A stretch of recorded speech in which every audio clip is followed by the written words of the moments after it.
त्याच्या राव तुम्ही बसा, गुळपाणी घ्या. अहो, गडावर एवढ्या आमच्या ताईसाहेब आहेत, आमचे दाजीसाहेब आहेत.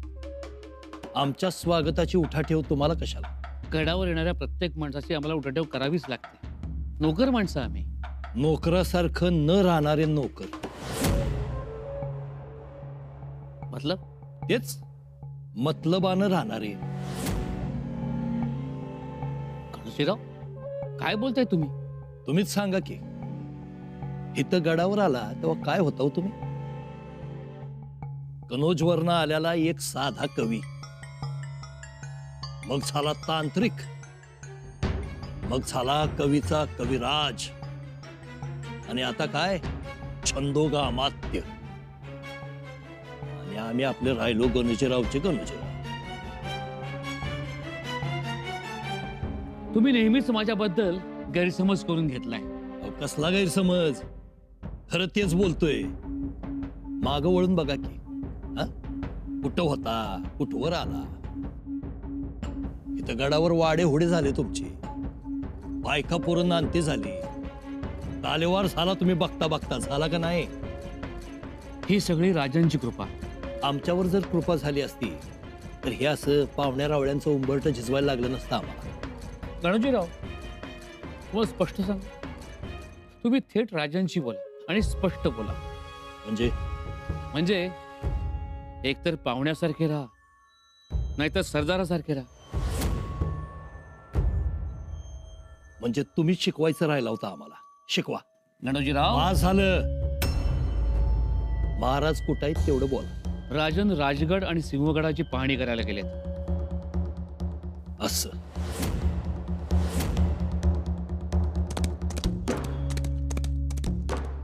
वैनिसा, वैनिसा, या बताशीबाई. जिंजीहून स्वार आलाय. ताई साहेब सुखरूप पोहोचले? हो, तेच सांगत होता. हरजीदाजी साहेबांना लोणचं खूप आवडलं. मुलांनी पापड फस्त केले आणि भवानीबाईंना त्यांच्या आईच्या हातच्या आवडीच्या शेवया खायला मिळाल्या. एकंदरीत जिंजी खुश आहे आता. बताशीबाई, हा एक धागा तुटता तुटता बचावला बघा. अहो, मायेने घट्ट झाला उलट. आपल्या नात्यांचे धागे असेच घट्ट व्हावेत. राणी साहेब, आपले बंधुराज गडावर आलेत. कोण? गणोजी दादा साहेब? जी राणी साहेब.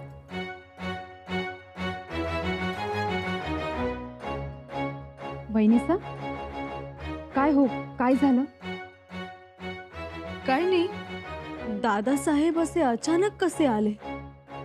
का येऊ नये का त्यांनी?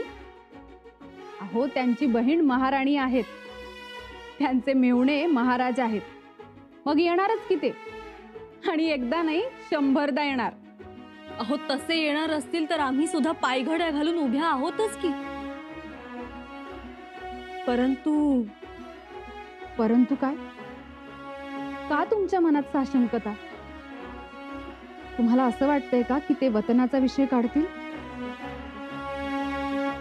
म्हणजे आम्ही इथनच माघारी फिरावं असं म्हणताय? नाही हो, थांबा ना, राजन येतीलच. तू आम्हाला सांगणार महाराजांना यायला उशीर होईल, इथं थांबा, वाट बघा? कोण आहेस रे तू? कोण हायस कोण तू? इथं मागून मिळना झालंय आणि सोन्याच्या हांड्याला विळखा घालून बसलायस तू. गणोजी राजे म्हणजे कोण वाटले तुला? सरदार शिर्के आहोत आम्ही. सरदार गणोजी राजे शिर्के. इथं रायगडावर यायला जायला तुझी परवानगी घ्यायची वय आम्ही? हा, तुम्ही राजाचा गज करताय. तुला दादा साहेब,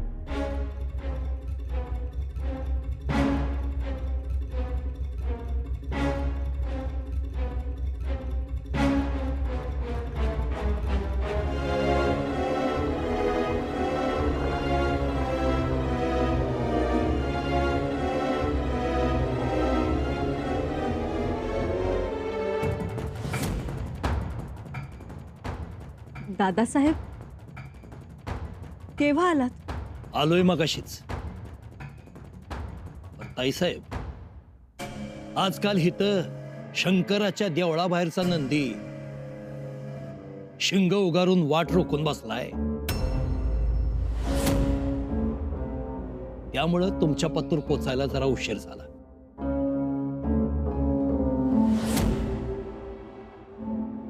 वजीर आला, कमाल ईमान में 3 चीजें हैं, जानते हैं ना?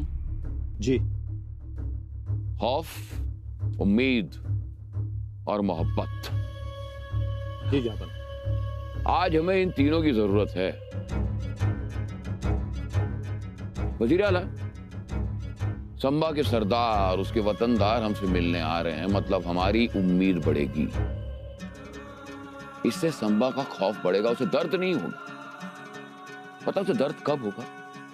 उसे दर्द तब होगा जब उसके अपने जिनसे वो मोहब्बत करता है, जब वो पराये बन जाएंगे तब. जी.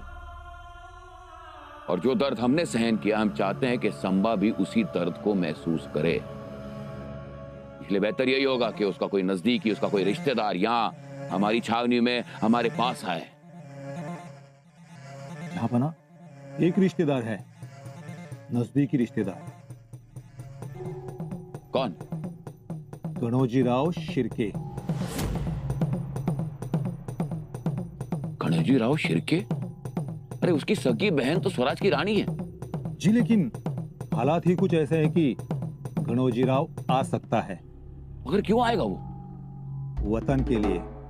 मना लो गणोजीराव को, उकसाओ उसे, कह दो कि बगावत करे. यूं समझिए कि एक बार गणोजीराव यहां दाखिल हुआ, समझो कि संबा की बर्बादी शुरू. औरंगजेबच त्यांनी तोच रस्ता धरला असणार. नाही हो, नसतील गेलं तिकडं. तर एवढी शोधाशोध केली आपण, केली का नाही? आहेत का कुठे? मग काय समजायचं आपण? नका घाई करू कुंवरबाई. तुमचे मालक त्यांना घेऊन जाण्यासाठी आले होते तर? अहो, आमच्या जाण्याच्या अंगात हाय समधी खेळी. तेच गणोजीरावासनी भरीस घालत्यात, नाही तर गणोजीराव तसे नाहीत. अहो, कधीही चांगली वाईट गोष्ट करण्या अगोदर 10 वेळा विचार करायला हवा. आपण कोण आहोत, काय आहोत, आपण कोणाचे जावई आहोत, निदान कोणा दुसऱ्याचा विचार न करता आमच्या आबासाहेबांचा तरी विचार करायला हवा होता त्यांनी. मी तर म्हणते आबासाहेबांचं राहू द्या, स्वतःच्या वडिलांचा विचार करायला हवा होता. हवं, पण आम्हाला राहून राहून वाटते गणोजीराव तिकडे जाणार नाहीत. तुम्हाला खात्री वाटत असेल, पण आम्हाला खात्री नाही. ते गेले. या दादासाहेब.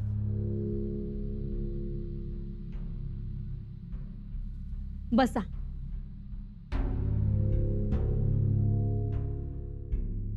कसे आहात तुम्ही? आम्ही काय ठीकच म्हणायचं की. आमच्या वहिनीचा भाचेबा कसे आहेत? समधी चांगली आहेत. आम्हाला काय हो, कशाची ददात नाही, कशाची फिकीर नाही. असेच आनंदात राहा. आणि आता आलाच आहात तर जेवण करा, आम्ही थाळा लावतो. नको, भूक नाही आम्हाला. दादासाहेब, म्हणजे आमच्या वहिनीसांनी भाकऱ्या बांधून दिल्या होत्या का शिदोरी? आणि असं बी आपण आपल्या भाकऱ्या बांधून आणलेल्या बऱ्या, म्हणजे कुणापुढे हात पसरायला नको. दादासाहेब, काय हो हे? शिरक्यासनी मागून काही मिळत नाही, असा आजवरचा अनुभव आहे ना. तुम्हाला देवानं एवढं दिलंय की ते सरणार नाही. देवानं दिलंच, पण तुम्ही ते हिरावून घेतलं.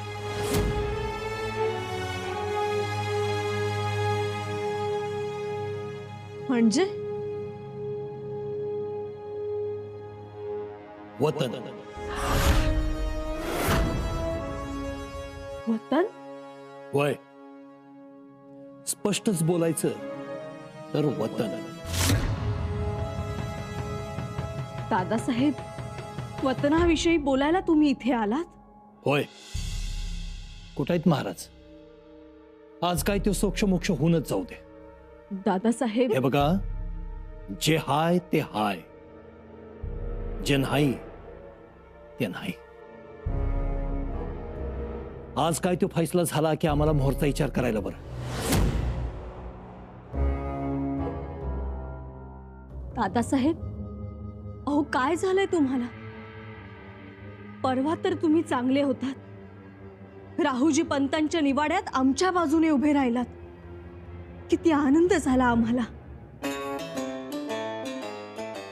आम्ही फितुरीच्या विरोधात आहोत, हक्काच्या नाही, हे लक्षात ठेवा. आणि वतन यो आमचा हक्क आहे, आमची पिढीजात मिराशी आहे, हे बी लक्षात ठेवा. तुमच्या बरोबर काय बोलायचं? महाराज कुठे?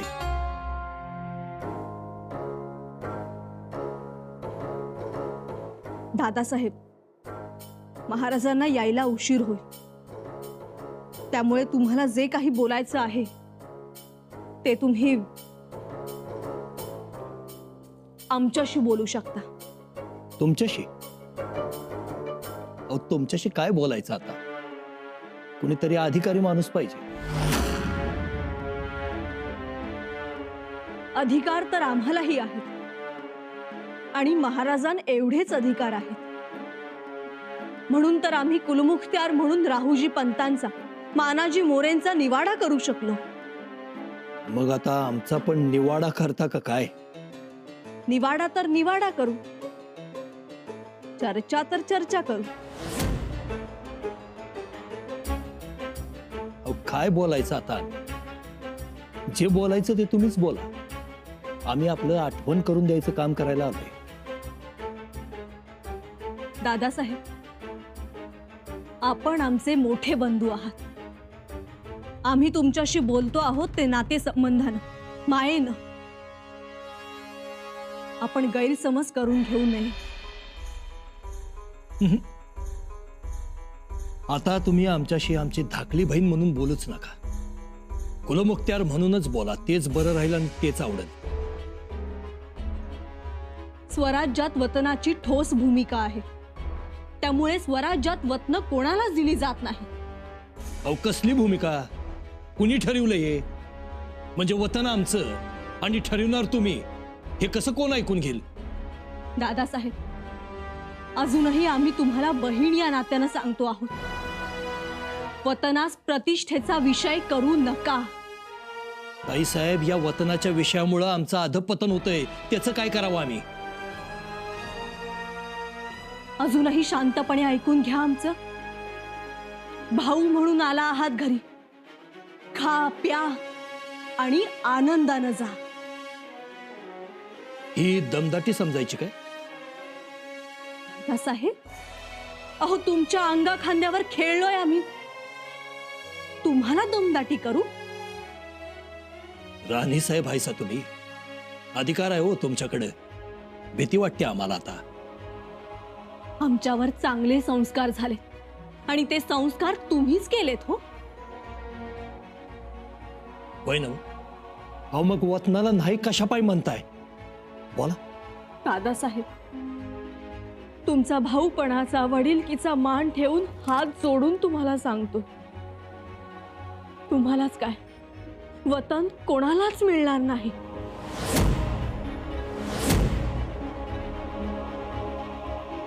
हे पक्क समजू आम्ही.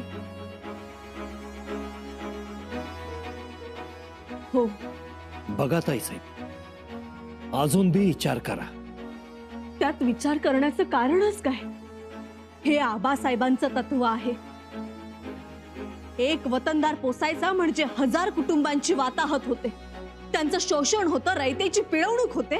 ताईसाहेब, आम्ही तुम्हाला दादासाहेब, आम्ही तुम्हाला वतन द्यायला नाही म्हणतो याचं कारण म्हणजे हे राज्य रयतेचं आहे आणि रयतेचं राज्य म्हणजे त्याच्यावर सर्वांचे मालकी हक्क समान. दादासाहेब, तुम्ही एक वेळ रायगडाच्या गादीवर येऊन बसा.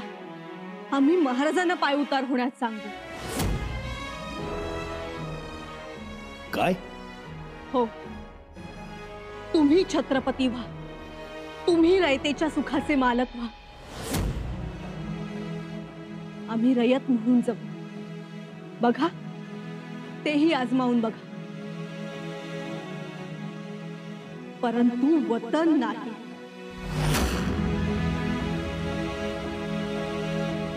वतन देणं स्वराज्याच्या विरोधात आहे.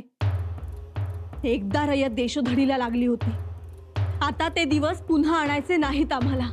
म्हणजे आम्ही वतनदार रयतेची पिळवणूक करत होतो. तुम्ही असं नाही, जे वतनदार होते ते सगळेच. देशमुख, पाटील, जहागीरदार, जमीनदार ते सगळे हेच करत होते. परंतु आबासाहेबांनी त्यांना सन्मार्गावर आणलं. कित्येकास ते पटलं, म्हणून ते स्वराज्याचे सेवक झाले, स्वराज्याचे पाईक झाले. आणि ज्यांना नाही पटलं ते आजही वतनाच्या उंबरठ्यावर उभे आहेत. आमच्यासारखे. दादासाहेब, हे बघा, स्वराज्याची एक शिस्त आहे. स्वराज्यातील जमीन, गडकोट, धन दौलत, दळभात हे सगळं रयतेचं आहे. हे राज्य रयतेचं आहे. छत्रपती हे स्वराज्याचे मालक नाही तर स्वराज्याचे चाकर आहेत. आणि हा थोर विचार जर आपणास समजत नसेल तर तुम्ही नाही, आम्हीच अभागी आहोत. अभागी? तुम्ही कसल्या हो अभागी? अभागी तर आम्ही आहोत. आणि आम्हाला अभागी बनवलंय छत्रपतींनी. दादासाहेब, छत्रपतींबद्दल बोलताना जरा जपून बोलावं. का जपून बोलायचं आम्ही? थोरल्या छत्रपतींनी आम्हाला शब्द दिला होता, तुम्हाला पुत्ररत्न झालं की आम्ही तुम्हाला वतन देतो. त्या शब्दाचं काय झालं ताई साहेब? तो शब्द नव्हता, ती समजी होती, समजूत होती. समजूत? हो. आकाशीचा चंद्र मागणाऱ्या श्रीरामास आई कौशल्याने पाण्यात प्रतिबिंब दाखवून जशी समजूत काढली होती तसा तो शब्द होता. म्हणजे छत्रपतींनी फक्त वेळ निभावून नेली? हो दादासाहेब, ती तेव्हाची गरज होती. कारण तेव्हा सोयरिकी झाल्या होत्या, रक्तसंबंध जुळले होते शिर्क्यांचे आणि आबासाहेबांचे. त्यामुळे थेट नाही म्हणणं एवढ्या महापुरुषाला अवघड वाटलं, म्हणून तो शब्द होता.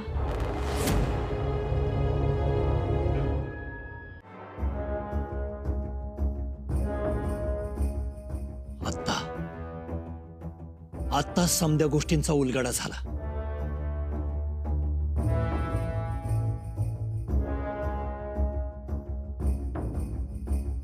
दादासाहेब, आता फक्त गैरसमज करून घेऊ नका. आपण थोर कुळीचे आहात. ताई साहेब, जे उखंडलंय ते आता सावराय बघू नका. जे समजायचं ते समजलो आम्ही. आणि हे स्वराज्य देखील तुमचंच आहे. पाण्यातला चंद्र धावतोय वय आम्हाला. ह्यो शब्दांचा गनिमे कावा आमच्या संकट खेळू नका. कुकुल बाळ नाही आम्ही. अहो, तुमच्या पारास ते बादशाह चांगला. दादासाहेब, बादशाह चांगला की वाईट ते आता तुम्हीच ठरवा. औरंगजेब चांगलाच आहे असं आता आम्ही म्हणतो. वतनाचा कागद देणार आहे म्हणून? वय वतनाचा कागद देणार आहे म्हणून. आणि तो वतनाचा कागद आम्ही आता त्याच्याकडनं घेणार. आमच्या फेट्यात तुऱ्यासारखा खोणार आणि दिमाखात जाणार शृंगारपुरात. पण एक गोष्ट लक्षात ठेवा दादासाहेब, तेव्हा त्या शृंगारपूरच्या वाटेवर आम्ही उभ्या असू. तुमची बहीण म्हणून नाही, पिलाजीराव शिर्केंची लेक म्हणून नाही, तर स्वराज्याच्या कुलमुखत्यार म्हणून उभ्या असू. जीवबाई, दादासाहेब, राणी साहेब म्हणा.